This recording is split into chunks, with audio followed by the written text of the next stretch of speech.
You were busy with the shurut of the salah. And he mentioned that the shurut of salah are 9. And we were by the second last shart, if I remember. Istiqbal al-Qibla. The Shaykh rahimahullah ta'ala, he says, Ash-shartu thamin, the 8th condition, or the 8th prerequisite of salah, istiqbal al-Qibla, to face the Qibla. وَالدَّلِيلُ قَوْلُهُ تَعَالَى, and the proof is the statement of Allah subhanahu wa ta'ala most high, قَدْ نَرَى تَقَلُّبَ وَجْهِكَ فِي السَّمَاءِ فَلَنُوَلِّيَنَّكَ قِبْلَةً تَرْضَاهَا فَوَلِّ وَجْهَكَ شَطْرَ الْمَسْجِدِ الْحَرَامِ وَحَيْثُمَا كُنْتُمْ فَوَلُّوا وُجُوهَكُمْ شَطْرَهُ. Allah subhanahu wa ta'ala says, we have surely seen, O Muhammad sallallahu alayhi wa sallam, the turning of your face to the heavens. So we will turn you towards a qibla that you are pleased with. So turn your face towards the direction of Al-Masjid Al-Haram, the sanctified masjid. وَحَيْثُمَا كُنْتُمْ, and wherever you might be, فَوَلُّوا وُجُوهَكُمْ شَطْرَهُ, then turn your faces towards its direction. This is the 8th shart of the shurut of salah. Istiqbal al-Qibla.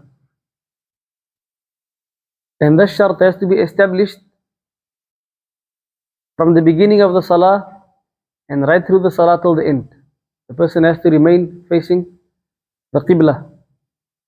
And the Qibla we know is Makkah, or in Makkah, the Kaaba. And in the ayah, the Shaykh rahimahullah ta'ala mentions is the proof. And when we're speaking about facing the direction of the Qibla or the Kaaba, then if the person is in front of the Kaaba, يجب عليه أن يستقبل عينها. It's obligatory upon him to face the Kaaba itself. He has to face the Kaaba if he's in front of it. And if he's not in front of it and is far from the Kaaba or the Qibla, then he has to face its direction. He has to face its direction. If the person is in the north, then the Kaaba for him will be in the south. And if the person is in the south, like us, South Africa, the Kaaba will be in the north. But north, a bit to the east, northeast. So if the person is in front of the Kaaba, he has to face its direction. And if the person is on a journey and he does not know the way to find the Qibla, then he has to ask someone that will direct him towards it. If he makes salah to other than the Qibla, whilst there is someone he could have asked to direct him towards the Qibla, and he does not ask, then his salah is invalid. And if he makes salah and he does not find anyone to direct him towards the Qibla, and he makes ijtihad, he strives to attain the direction of the Qibla with the means that he has, then he does not repeat the salah if he did not get the Qibla, because he made ijtihad. For us in the south, how do we find the Qibla? Easy way to know is the sun rises from the east, and not Qiyamah yet, and the sun goes down in the west. Day of Qiyamah is going to come from the west. So if the sun rises from the east and it goes down in the west, then where is north? That direction. So for us in the south, put the place where the sun rises, put your left shoulder in that direction, or your right shoulder in that direction, and your left shoulder where the sun sets, and that will be north. And for us it's a bit to the east. It's a bit to the east. However, if the person prays in that direction, any direction, he prays, he makes salah in the direction in which the Qibla is, What I mean the direction of the Qibla is, for us in the south, the direction in which the Qibla is the north, generally. Meaning anywhere between the west and the east is called the direction of the Qibla. Because in the hadith, the Nabi sallallahu alayhi wa sallam, he said, مَا بَيْنَ الْمَشْرِقِ وَالْمَغْرِبِ قِبْلَةِ. Whatever is between the east and the west is a Qibla. So if the person is in the north, if he faces northwest, is his salah still valid? Yes, it's valid. Because sometimes we find, especially in Cape Town, certain masajid is built a bit from the Qibla, but it's in the direction of the Qibla. Is it permissible to make salah in that masjid? Yes. Must you stand straight to the saf for the jama'ah? Yes. It's a wrong understanding for some people to go to the masjid and then it's a bit off from the Qibla and then he stands in the saf but he's facing his own direction. So the rest of the jama'ah is standing this way and he's facing this way. He says this way is the Qibla correctly. Even if the masjid is built wrong, as long as it's in the direction, what is the direction? Between the east and the west. So for the people in the north, the Kaaba for them is also from between the east and the west. And if you're in the east, the Kaaba is between the north and the south. And if you're in the west, then the Kaaba is also between the north and the south. Clear? And the statement, the proof, the statement of Allah subhanahu wa ta'ala, قَدْ نَرَى تَقَلُّبَ وَجْهِكَ فِي السَّمَاءِ. We have seen, O Muhammad sallallahu alayhi wa sallam, the turning of your face in the heavens. فَلَنُوَلِّيَنَّكَ قِبْلَةً تَرْضَاهَا. We will turn you towards a qibla that you are pleased with. What does this mean? That the Nabi sallallahu alayhi wa sallam, he wanted Allah subhanahu wa ta'ala to turn him towards the Kaaba, which is the qibla of the Muslims now. However, the Muslims, when the salah was revealed, where did they make salah towards? Baytul Maqdis in Palestine, Jerusalem. That's where they made salah towards. And that was the qibla of the Anbiya before the Prophet sallallahu alaihi wasallam. So Allah subhanahu wa ta'ala revealed, and the Nabi sallallahu alaihi wasallam, he loved that Allah turned him towards the qibla in Mecca. So Allah subhanahu wa ta'ala responded to him in what he sought. So Allah subhanahu wa ta'ala says, we have surely seen taqalluba wajhika, the turning of your face in the heavens, to the heavens. فَلَنُوَلِّيَنَّكَ قِبْلَةً تَرْضَاهَا. We will turn you towards a qibla that you are pleased with. فَوَلِّ. So turn, O Muhammad sallallahu alayhi wa sallam, wajhaka, your face, شَطْرَ الْمَسْجِدِ الْحَرَامِ, in the direction of Al-Masjid Al-Haram, which is Mecca, the sanctified masjid. وَحَيْثُ مَا كُنْتُمْ, and wherever you might be. Yani, wherever you might be, if you're not in front of the Kaaba. فَوَلُّوا وُجُوهَكُمْ شَطْرَةً, then turn your faces in its direction. And that is the proof for istiqbal al-qibla. الشرط التاسع, the ninth condition of the prerequisites of salah, which is the last, an-niyyah, the intention. So the ninth thing that the person must do before entering the salah is what? أَيَّأْتِيَ بِالنِّيَّةِ, is that he comes with the intention. The Shaykh, he says, rahimahullah ta'ala, وَمَحَلُّهَا الْقَلْبِ, and the place of the intention is the heart.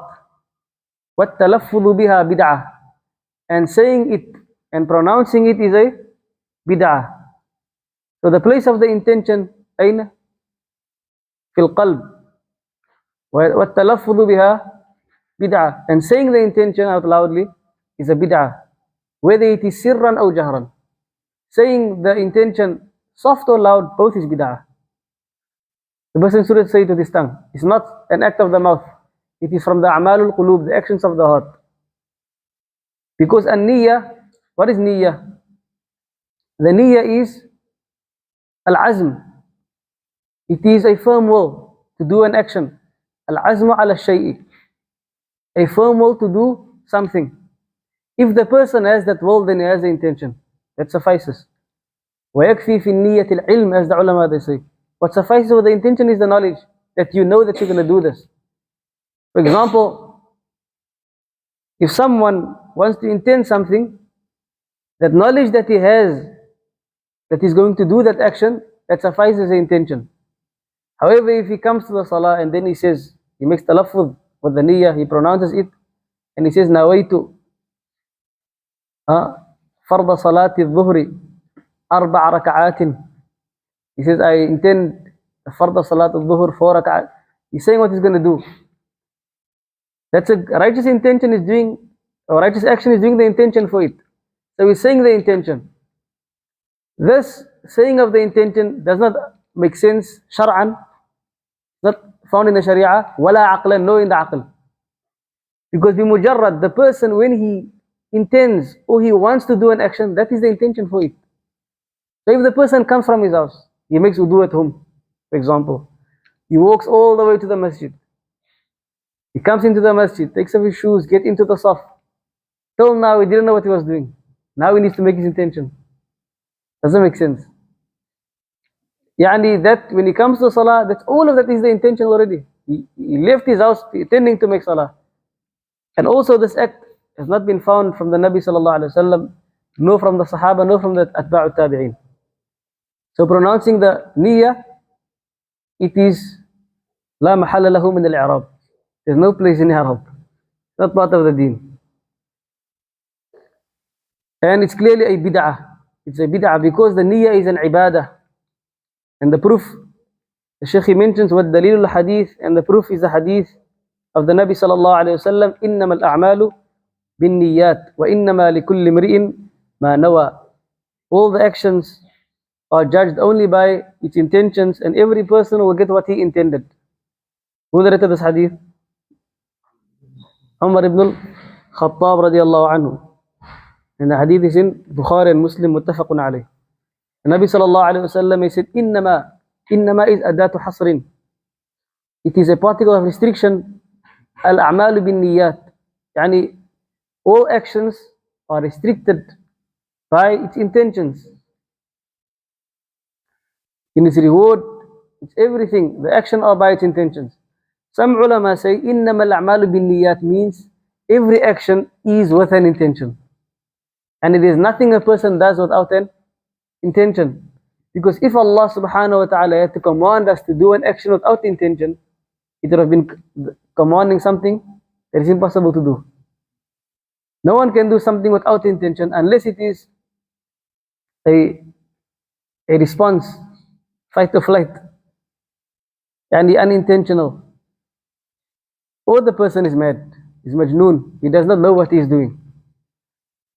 He says, وَإِنَّمَا لِكُلِّ مْرِئٍ مَا نَوَى, and every person will get what he intended. So the reward of the action is based on the intention. And the intention comes in the ibadat. For what reason? للتفريق بين العادات والعبادات. To differentiate between a norm and an act of worship. And also to differentiate between different acts of worship. So if the person does an act which can also be done as a norm, or which can be done as a norm and an act of worship, then he has to have an intention. His intention has to clarify. For example, someone takes a shower on a Friday morning, ghusl. It's either he is doing it to clean himself, then there's no reward. It's jaiz, it's permissible. Or he is doing it because the Nabi sallallahu alayhi wa sallam, he said, ghusl yawm al-jum'ati wajibun ala kulli muhtalim.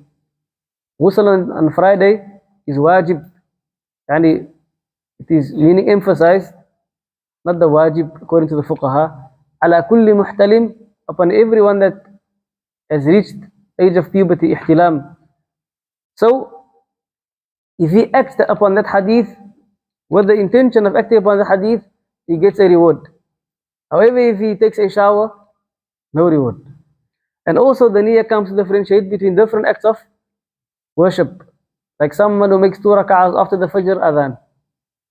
As either is making 2 rak'ahs for Fajr, or is making 2 rak'ahs for the Sunnah, the Nawafil of Fajr. What differentiates between the two? The niyyah. So the niyyah is important. It has to be there in the beginning of the action. And the person has to have the intention. And if the person doubts between an intention, between two things, he cannot change the intention in the action.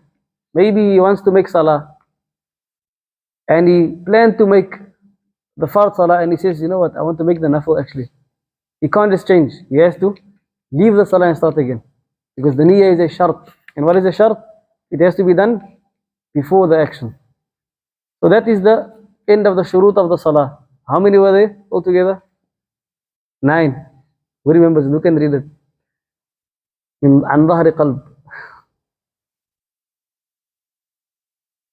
شواد. You know it. Try.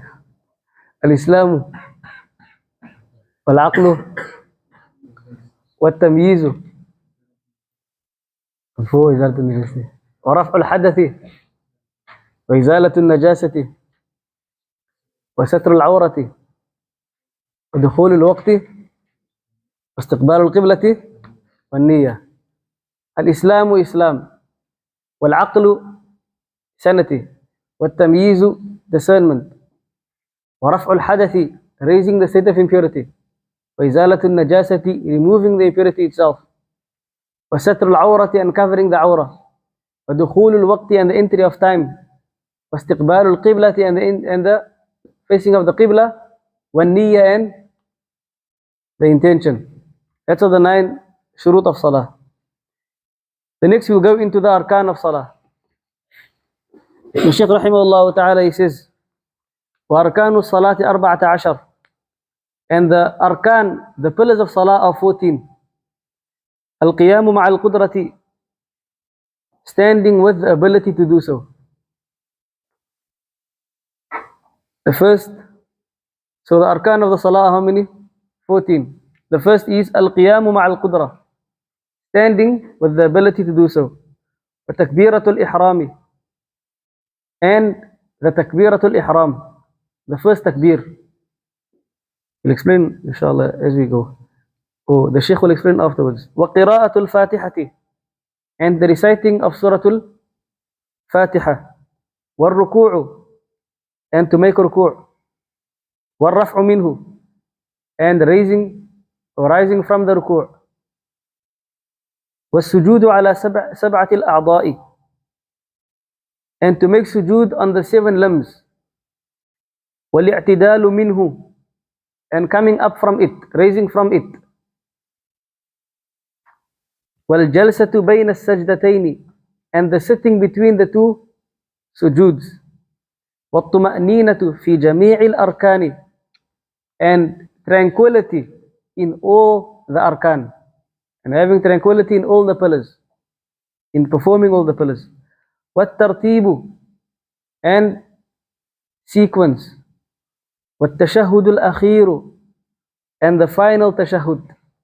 والجلوس له, and sitting for it. والصلاة على النبي صلى الله عليه وسلم, and putting salawat on the Nabi صلى الله عليه وسلم. والتسليمتان, and the 2 taslims, which is to say assalamu alaikum twice. عندكم, we have it. The repeat. القيام مع القدرة, standing with the ability to do so. وتكبيرة الإحرام, and تكبيرة الإحرام, which is the first takbir. وقراءة الفاتحة, and to recite Suratul Fatiha. والركوع, and to perform ruku'.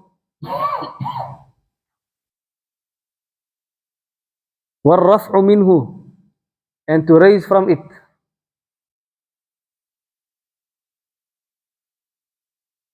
والسجود على 7 الأعضاء, and to make sujood upon the 7 limbs. والاعتدال منه, and to raise from it, from the way, the sujood. والجلسة بين السجدتين, and to sit between the 2 sujoods. وَالطُّمَأْنِينَةُ فِي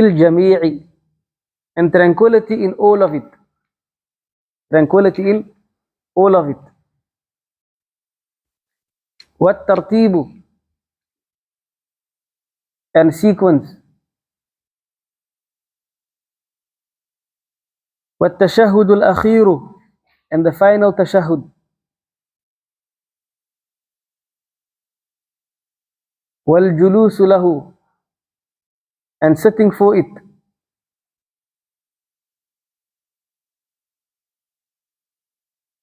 وَالصَّلَاةُ عَلَى النَّبِيِّ صلى الله عليه وسلم, and putting salutations on the Nabi صلى الله عليه وسلم. وَالتَّسْلِيمَتَانِ, and the two taslims, the two final taslims. Is a rukn. A rukn is min ajza'il fi'li. It's a pillar from the constituents of the action. It is that which makes up the action. Without it, the action is invalid. And what is the difference between a rukn and a shart? A rukn and a shart. The shurut we mentioned now, 9. A shart is before, and a rukn is part of it. That's the difference. A shart is before it. It can either be before it only, or before it and it should be there right through. Example of a shart, a condition that happens before the action and should be kept throughout the action. Most of it, istiqbal al-qibla, facing the qibla, and niyyah and the wudu and so forth. So a shart it should either be established before the action and continues through it, and then a rukn is part of the action. The action starts at the arkan. Al-rukn al-awwal, the first rukn. Al-qiyamu ma'al qudra, standing with the ability to do so. وَالدَّلِيلُ قَوْلُهُ تَعَالَى, and the proof is the statement of Allah Most High, وَقُومُوا لِلَّهِ قَانِتِينَ, and stand for Allah subhanahu wa ta'ala devoutly.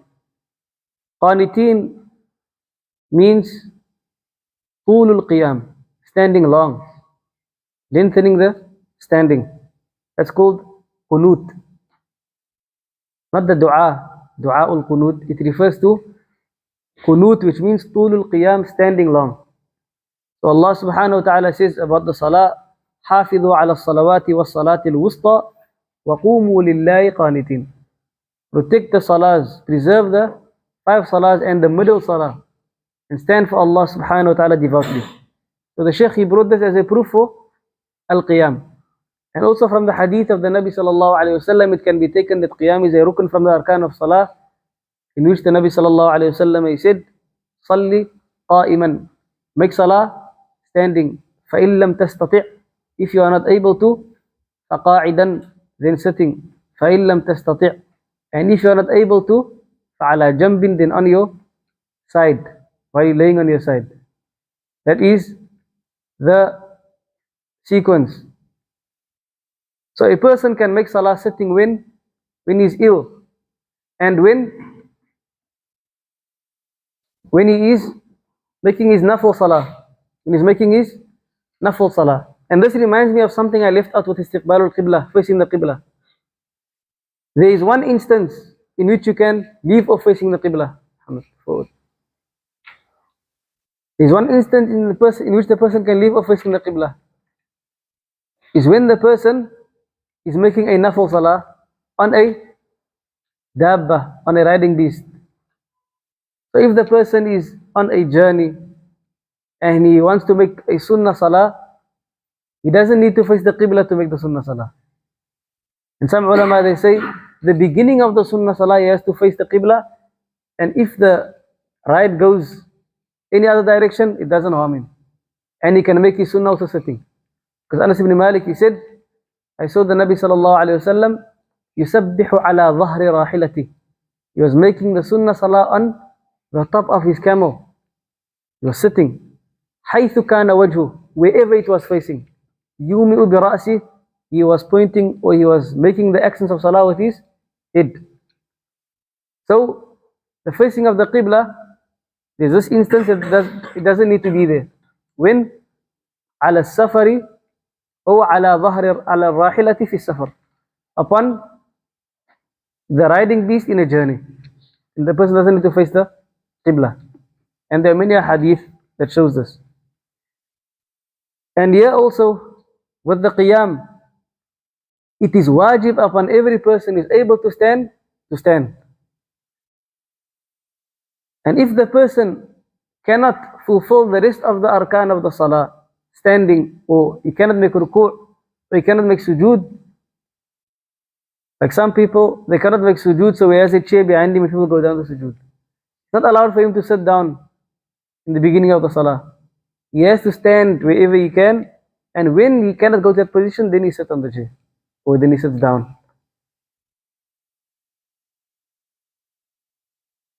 And a person can also sit when he's making nafil salah only.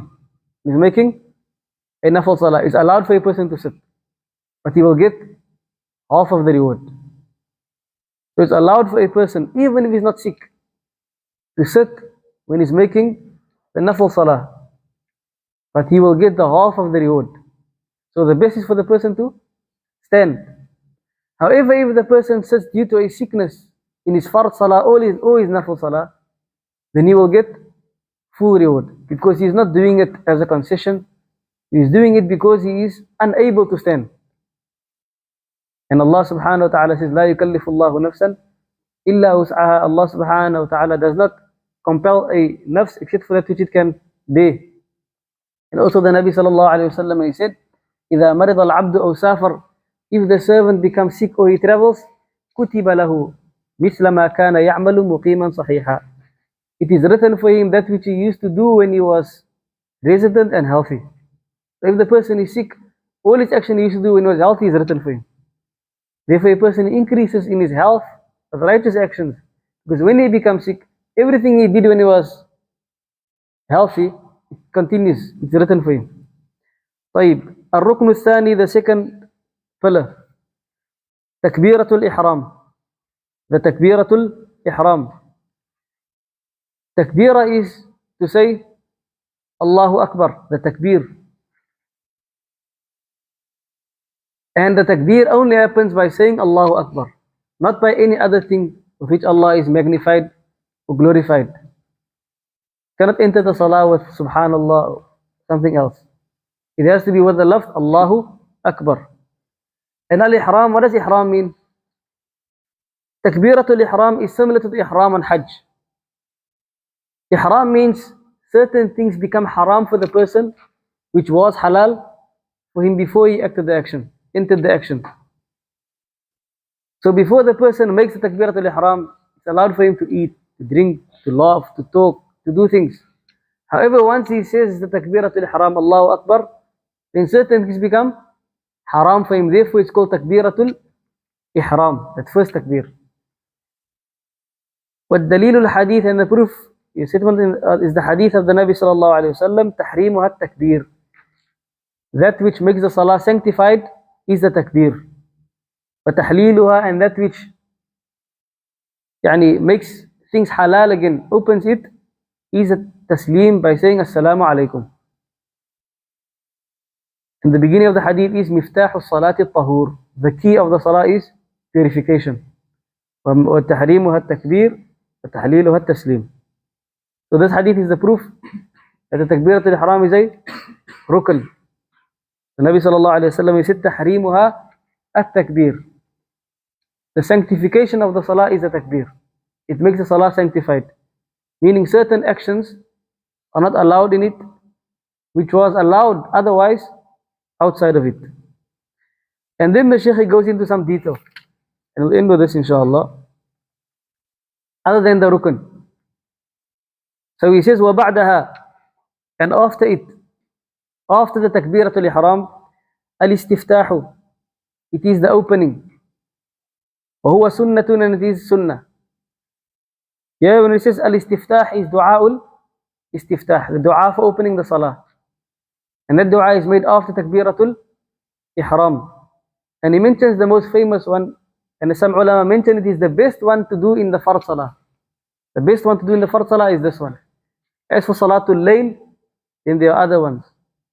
And also there are other ad'iyah for istiftah that has been transmitted from the Nabi sallallahu alayhi wa sallam, like Allahumma ba'id bayni wa bayna khatayaya ila akhirih. and وَجَّهْتُ وَجْهِيَ لِلَّذِي فَطَرَ السَّمَاوَاتِ وَالْأَرْضِ till the end, and others.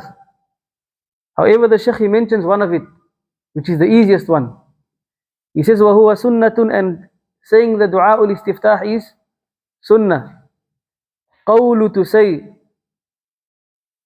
سُبْحَانَكَ اللَّهُمَّ وَبِحَمْدِكَ وَتَبَارَكَ اسْمُكَ وَتَعَالَى جَدُّكَ وَلَا إِلَهَ غَيْرُكَ. To say, سُبْحَانَكَ اللَّهُمَّ, glory be to you, O Allah. Subhanaka means, Subhanaka unazzihuka, I glorify you and I exalt you. Meaning exalting Allah subhanahu wa ta'ala from any imperfection, and from being like His creation, and from that which those who went against the call of the messengers describe Allah subhanahu wa ta'ala with. We exalt Allah subhanahu wa ta'ala from all of that. And Allahumma means, Ya Allah. Allahumma means, Ya Allah. The meme is in place of the harfu nida, which is the ya. So Allahumma and Ya Allah, same meaning. So Subhanaka Allahumma, I exalt you, O Allah.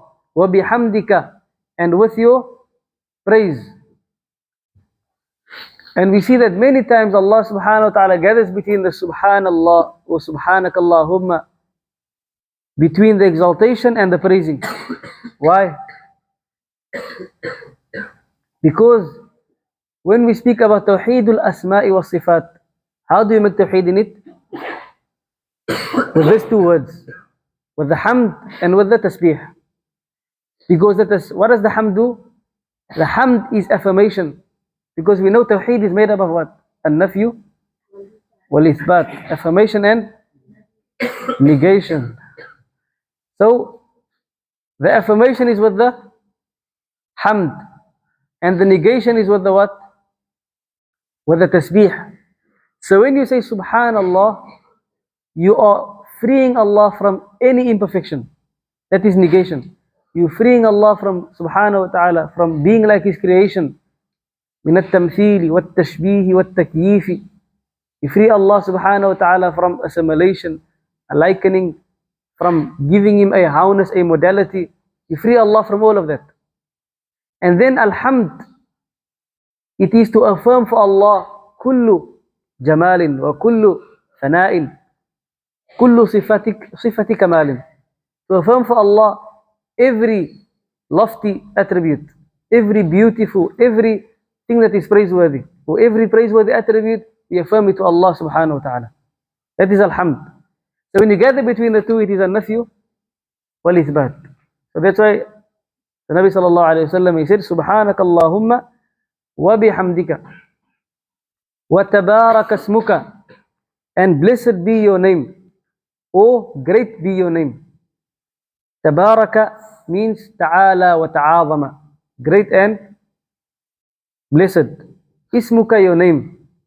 Wa ta'ala jadduka, and lofty and high is your jadduka. The jad is the status and the honor of Allah subhanahu wa ta'ala. Wa la ilaha ghayruk, and there is no deity besides you. The Shaykh explains the dua. He says, wa ma'na subhanaka Allahumma, and the meaning of subhanaka Allahumma, it means أنزهك التنزيه اللائق بجلالك يا الله. أنزهك, I exalt you. التنزيه اللائق بجلالك, I exalt you the exaltation that is befitting to your majesty. Ya Allah, O Allah, I exalt you with the exaltation that is befitting to your majesty. وبحمدك أي ثناء عليك, meaning I praise you, or with praise of you. وَتَبَارَكَ اسْمُكَ أي الْبَرَكَةُ تُنَالُ بِذِكْرِكَ, meaning the barakah is attained with your mention. So the barakah is attained with the mention of Allah subhanahu wa ta'ala. أَلَا بِذِكْرِ اللَّهِ تَطْمَئِنُّ الْقُلُوبِ. Lo and behold, with the remembrance of Allah does the soul find tranquility and rest. With the dhikr of Allah subhanahu wa ta'ala, with it comes all barakah, all blessings. وتعالى جدك أي ارتفع قدرك وعظم شأنك. it means irtafa'a qadruka, your status is high, wa'azuma sha'nuka, and your matter is great.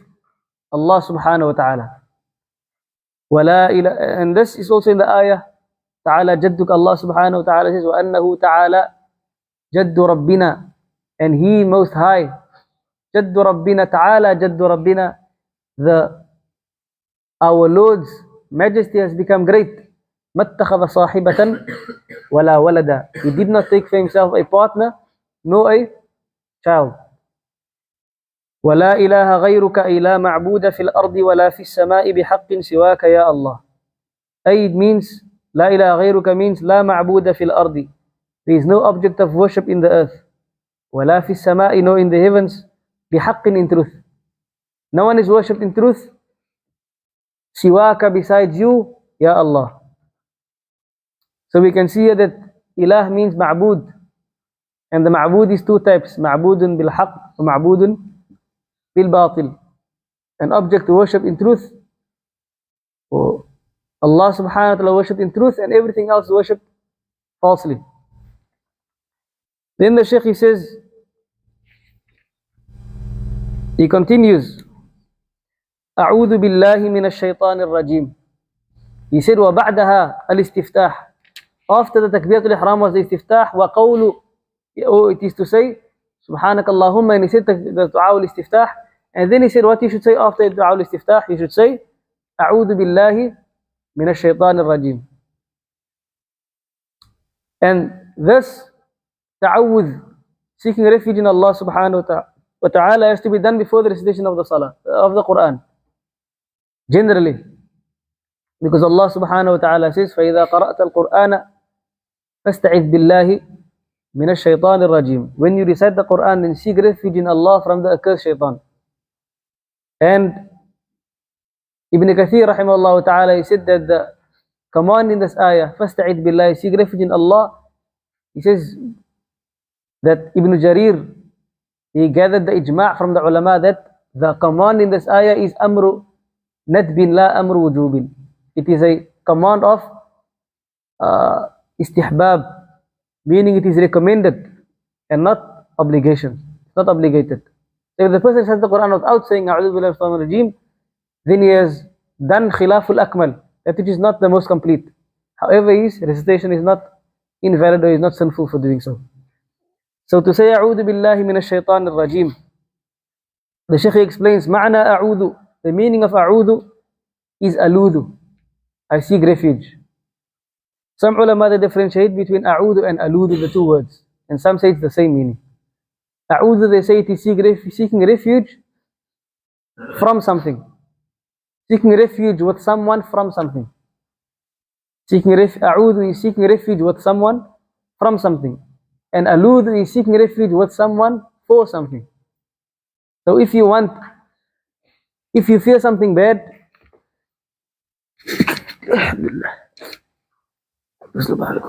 if you fear something bad, then you say a'udhu. And if you seek for something good, you say aludhu. That's the difference. Aludhu wa altaji'u wa a'tasimu bika ya Allah. I seek refuge and I return to you and I hold on to you, ya Allah. That is the meaning of a'udhu. That you seek protection of Allah subhanahu wa ta'ala. And isti'adah is an act of worship. Because Allah subhanahu wa ta'ala says, قُلْ أَعُوذُ بِرَبِّ الْفَلَقِ and قُلْ أَعُوذُ بِرَبِّ النَّاسِ. Allah subhanahu wa ta'ala commanded the Nabi sallallahu alayhi wa sallam to seek refuge in Allah. So it's an act of worship. So the only person to seek refuge in is Allah subhanahu wa ta'ala. From who? مِنَ الشَّيْطَانِ الرَّجِيمِ, from the accursed shaitan. He says, Al-Matrudi Al-Mub'adi an rahmatillah. The shaitan that is accursed, or he is thrown and taken far from the mercy of Allah. La yadurruni fi dini. He should not harm me in my deen. Wala fi dunyaya, no in my dunya. So seek refuge in Allah subhanahu wa ta'ala from the accursed shaitan to harm you, from harming you in your deen or in your dunya. And especially in the salah, that shaitan, he comes and he makes wiswas, he whispers. And the Nabi sallallahu alayhi wasallam, he said, there is a shaitan that makes wiswas in the salah. He named him, he said Khanzab. And also the wudu has a waswas, one who makes wiswas, whispers. يقال له الولهان, he's called walahan. And the Nabi sallallahu alayhi wasallam, he taught us to seek refuge in him, because he comes back. Because in the hadith, the Nabi sallallahu alayhi wasallam, he said, إذا أذن للصلاة, when the adhan is made for salah, أدبر الشيطان, shaitan he runs. وله ضراط, whilst he fights. حتى لا يسمع التعذين, so that he does not hear the adhan. So he doesn't hear the adhan. Until the adhan is finished, he returns. Until the iqamah is made, he goes again. And when the salah starts, he comes to the person again. And then he says to the person, اذكر كذا وكذا, remember so and so. لما لم يكن يذكر, what the person forgot. So shaitan reminds you of what he forgot. So you stand in salah. Some people say if you forgot something, just make salah. It's wrong. Salah is not the place to look for something. But he comes and he reminds you of something you forgot. Where did I put this? And in the salah he tells you, this is where you put it. So now you just focus on that thing. So he strives. And if that happens to one of you, the Nabi sallallahu alayhi wa sallam taught us that you make isti'adah, a'udhu billahi minash shaitanir rajim, and you spit to your left side. But also this should not be right through the salah. The person should fight the shaitan as much as possible. Some people, waswas is spitting all night, disturbing the people in salah. This is also correct. Inshallah we end with that. نكتفي بهذا. سبحانك اللهم وبحمدك أشهد أن لا إله إلا أنت أستغفرك وأتوب إليك. وصلى الله على نبينا محمد وعلى آله وصحبه أجمعين والحمد لله رب العالمين.